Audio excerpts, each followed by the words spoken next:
There's been a wave of protest outside of Mayweather Boxing Plus Fitness Gym, putting the spotlight back on Floyd Mayweather. In one of his first interviews in quite some time, he addressed the growing attention surrounding him as lawsuits continue coming from every direction. After staying largely out of the public eye following the cancellation of his most recent fight, Mayweather is finally speaking again, and there's a lot to unpack from everything that was discussed. Saying you doing this just cause of the money. Is it just cause money, or just what you want to do? Well, as you know, I mean, nobody has taken none of my properties away from me. Right. So I still got all my houses. I still got everything. My mother, my whole family, they bills still paid. Right. I still pay all my employees. So is it true? One more question. I'm gonna let you finish. Oh yeah, you're talking about the paper. No. Let's go back to the paper. Right. So in this interview, Floyd Mayweather responds to the ongoing rumors that he's gone broke. As expected, he pushes back on many of the claims, though critics will likely question some of his answers. Known throughout his career for avoiding punches in the ring, he's also been accused of sidestepping difficult questions outside of it. Still, he does address several topics related to his finances. Early in the conversation, he insists he still owns all of his properties, even though reports have previously noted that some were used as collateral for loans. Beyond that, Mayweather also shares his thoughts on several people, including Logan Paul. Think about this, right? We got our people, meaning the black community. Yeah. These people have been paying money for years to come see me fight. Yeah. These people will put equity out of their house, bet their life savings, and they bet it on Floyd because I've proved that I'm 100% when I get in that ring. Right. Okay, so they'll bet their life savings on Floyd Mayweather every time because they believe in me, right? And they rooting because they want to see me win. And then after they go home and they got everything they want, they praying on my downfall. Facts. They praying on my downfall. So, yeah, we don't want to see Floyd with nothing. Right. And so, I mean, and in due time, you know, a lot of times they say, oh, it's this lawsuit, it's that lawsuit. One thing about me, whoever I get involved with, as far as with business, I get myself out of the situation. Okay. You know, one thing we're not going to do is go out there and go point fingers. Oh, this person got me in that. As a man, you know, if me and you doing business and things don't go right, and if me and you sit down and communicate and try to iron things out, if we can't iron things out, then it's best that we go our separate ways. It's just like Floyd's point here is that he has leveraged his legendary boxing reputation to launch and promote a variety of businesses, even when he wasn't directly managing every aspect of them. According to reports and allegations surrounding some of those ventures, certain projects ran into problems, with some customers and investors claiming they lost money. Mayweather argues that because his name is attached to everything, he ends up taking most of the criticism. That's understandable to a degree, but the flip side is that a famous name can also generate opportunities and revenue simply through its association. It's a trade-off that comes with celebrity status. There have also been protests and claims involving a Mayweather Boxing Plus Fitness location over alleged unpaid wages, though Mayweather says he distanced himself from that situation. Ultimately, that's part of the reality of being a public figure. You can benefit from the value of your name, but you're also likely to face criticism when controversies arise around businesses connected to it. when they talking about these different cases, oh, it's this, it's that. One thing about it, it's not me. Okay. It's not me. Right. But one thing I'm not, you know, I'm the main face. Yes, sir. I'm the biggest name. Absolutely. So with me being the main face and the biggest name, who they gonna point the finger at? You. Okay. There you go. So it's no different from when you hear stuff like a jeweler. They told me that a jeweler, because remember I ain't got social media on my phone. Right. You know, I'm too focused on like I said, building generational wealth. Just like a lot of times. Mayweather says he still prefers handling his finances the old-fashioned way, including going to the bank in person to withdraw cash. While that may simply be his personal preference, today's financial tools make it possible to manage investments, monitor accounts, review emails, and oversee long-term wealth directly from a smartphone or computer. There are countless online banking and investment platforms designed for exactly that purpose. At times, Floyd seems to stick with methods from an earlier era while still remaining active on social media. He has clearly dealt with plenty of criticism over the years, but embracing newer technology and modern financial tools could make managing his business interests much more efficient. You know, I be jumping subjects, but just like when people, oh, why Floyd doing this? Why Floyd doing that?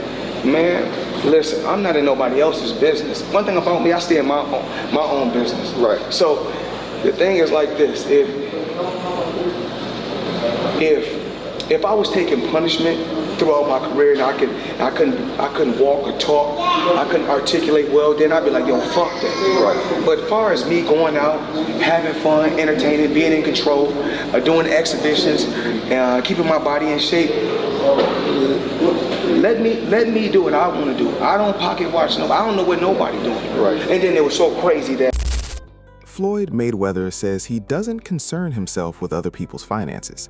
However, that claim stands out to some critics because around the time of his exhibition with Logan Paul, he made comments about Manny Pacquiao still fighting later in his career, suggesting Pacquiao was doing so because he didn't have the same level of financial security that Mayweather claims to enjoy.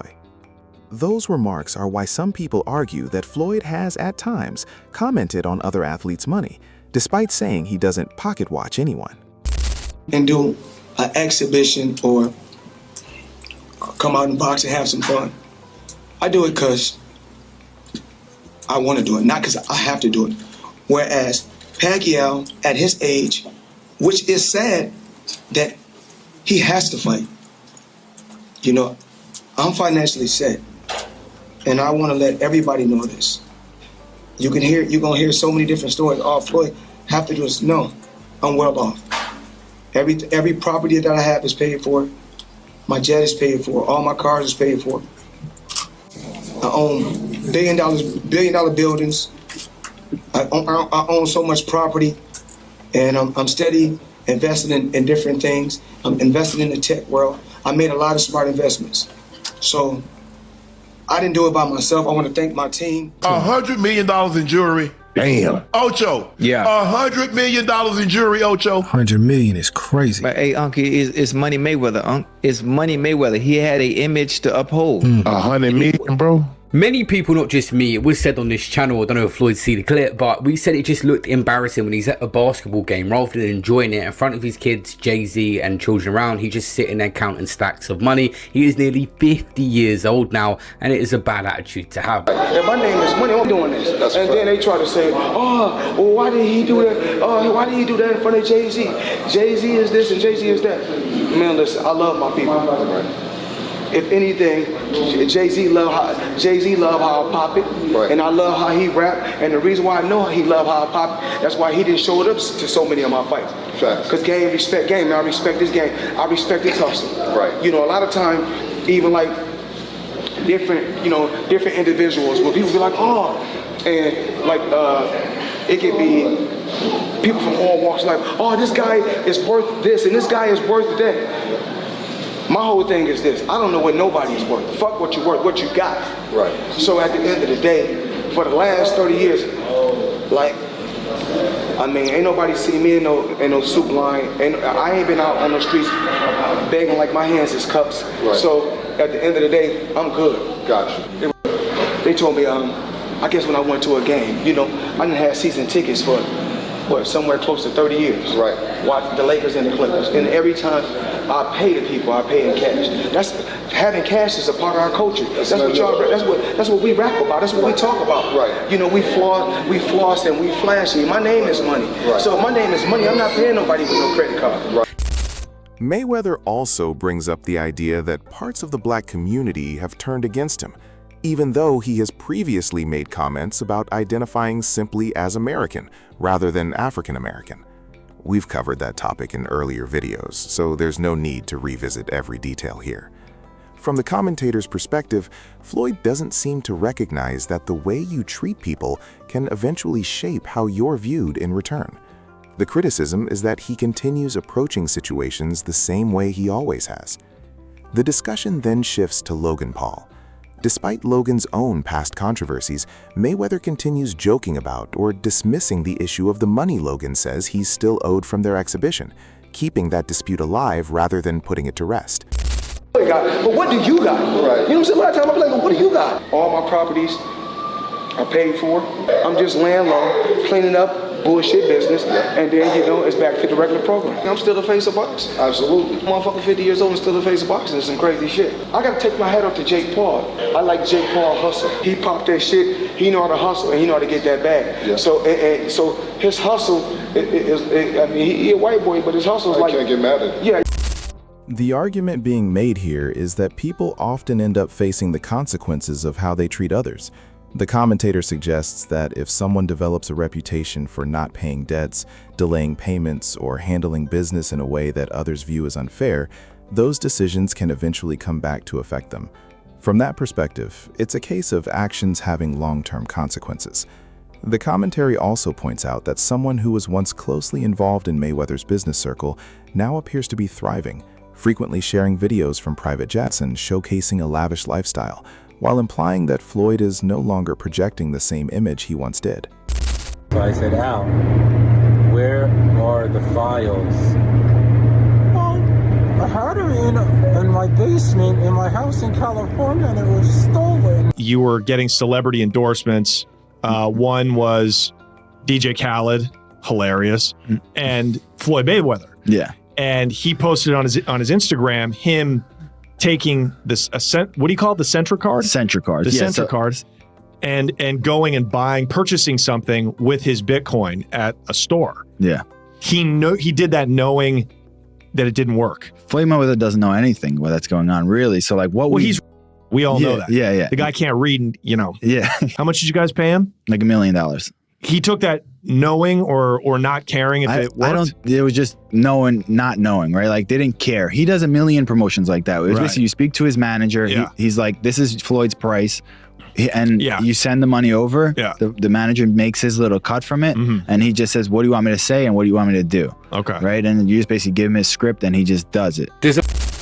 Throughout the interview, Floyd repeatedly says that people from his own community have turned against him, referring to the black community. However, critics point out that when he promoted cryptocurrency projects that later became controversial, those endorsements were aimed at his entire audience, not any one group in particular. They argue that Floyd has often adjusted his messaging depending on the moment, and now, with the possibility of more exhibition fights, he wants to attract as many viewers as possible to maximize revenue. The commentator also argues that Mayweather has never fully accepted responsibility for the crypto promotions he was involved in.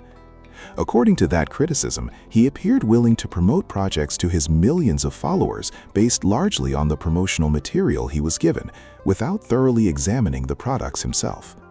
Since many of those followers had already supported his career by purchasing pay-per-view events, the commentator believes he had a greater responsibility to be careful about what he endorsed. That too. Cold. Tell Floyd to get on live. Tell him show where he at. Yo, them people over in Dubai that money. Tell him get on live right now. And he owe people in Saudi Arabia money too. Broke. Out here scamming people.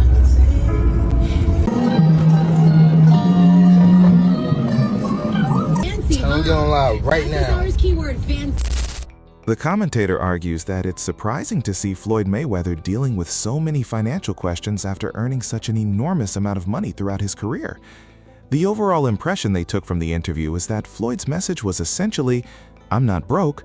I may not have as much money as I once did, but I still have more than most people." According to that viewpoint, his recent exhibition run isn't just about enjoying himself. It also serves as a way to continue generating income. The commentator believes that's why so many people remain interested in his financial situation, especially since Mayweather spent years encouraging others to get their finances in order and frequently spoke about wealth and success. There's also been speculation about the possibility of Dana White working with Floyd in some capacity. With Dana's growing involvement in professional boxing through Zuffa Boxing, Mayweather, who has traditionally promoted his own events, could potentially have new business opportunities if the two sides decide to collaborate. on the unfortunate news that we're seeing so many headlines with Floyd Mayweather Jr. losing like $170 million. Just your opinion on that? Yeah. Yeah, that's a tough one. And I've talked to him about it, but I don't know enough about it. You hear all these different stories. I think you have to wait to see how this thing's going to play out in court for him. But when somebody works as hard as he did and, you know, amasses the type of wealth that he had, and then, you know, they lose it or it gets stolen or whatever the deal is, it's horrible. And it happens a lot in professional sport. What's actually wild as well, Dana White and Conor McGregor had a little discussion behind the scenes in the build up to the massive money fight between Floyd and Conor. They had discussed his tax problems and financial issues then, when he had a bunch of different jets because he didn't want to fly on just one with his whole team. Well, that's them pulling in right there. This other one must be Floyd. So that's Floyd's, that one over there. This is Conor coming right now. I just landed in LA for the Mayweather-McGregor World Tour, and Conor just landed at the same exact time as me. Watch how Conor McGregor bumps into Dana White and humiliates Floyd Mayweather with one sentence. Look at you look like you came straight out of the store. What's up, man? Good to see you. What's funny is I just landed at the same time.